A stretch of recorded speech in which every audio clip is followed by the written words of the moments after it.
Plymouth built a car almost nobody wanted. Then it became one of the most watched shapes in Detroit. Welcome back to Big Block Radio. The 1970 Superbird is the most theatrical car Detroit ever put on a dealer lot. A pointed aero nose, a rear wing tall enough to see over the roof. It was not built for the street. It was built for NASCAR.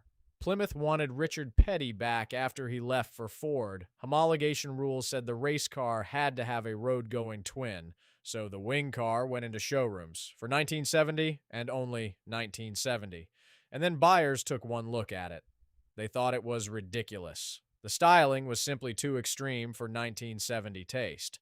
Superbirds sat unsold on dealer lots, taking up space. A handful were quietly converted back into ordinary road runners just to move them. Most sources put total production under 2,000 cars. The figure usually cited as 1,935. That scarcity was never a collector strategy. It was a sales problem. The Superbird did not invent the wing car.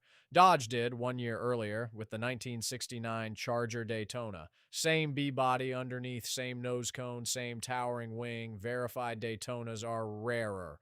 The Superbird is the one everybody recognizes. 3 engines went into the nose.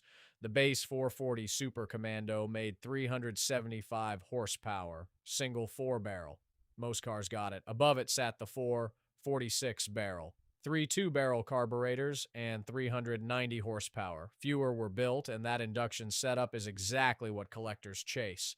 At the top sat the 426 Street Hemi, 425 horsepower. It went into only around 135 Superbirds. That is the car that makes the headlines. There is no single Superbird value. It is a range, and the engine code decides where a car sits in it. Everything after that is evidence. Here is what actually decides the price. Matching numbers come first. An original documented drivetrain is worth far more than a replacement block. Hemi cars live or die on that paperwork. Documentation is second. Build sheets, fender tags, a clean ownership history, something a marque expert can actually verify. Color is third. Tor red, lemon twist, and vitamin C orange draw a premium. A repaint away from the original shade costs money at sale time. One Hemi car sold at the top of the market in 2022. 3 years later, it sold again for a fraction. Haggerty called that a reset, not a collapse.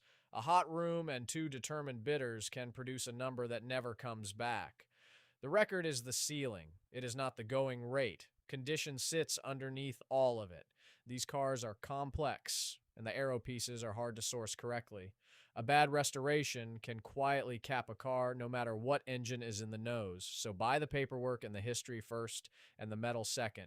The wing was always the easy part. See you next time.